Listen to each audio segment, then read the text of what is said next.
এটি banana mango, একদম original original গাছ পাকা ব্যানানার মতো, কলার মতো ছিলে আপনাদেরকে দেখালাম, খেয়ে দেখালাম। অসাধারণ লাল গাছ পাকা, এবং এটি প্যাকেট করা আম। প্যাকেট করা আমের একটা বিশেষ বৈশিষ্ট্য হচ্ছে এটা তুলনামূলক খুবই কম স্প্রে করা হয়, কীটনাশক বা বেশি স্প্রে করা হয় খুবই কম।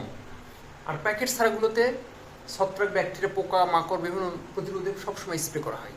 আর যেহেতু এটি ব্যানানা ম্যাঙ্গো, এখানে বাজার দর বেশি, চাহিদা বেশি, সুতরাং এটাকে প্রোটেকশন দিতে নানা রকম প্রসেস করতে হয়।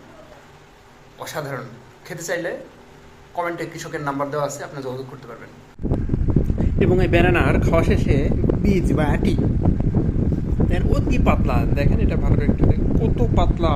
এটা একটু বেশ লম্বা, 8 থেকে 10 ইঞ্চি পরিমাণ বীজ লম্বা, খুবই চিকন। ধন্যবাদ সকলকে। আসসালামু আলাইকুম।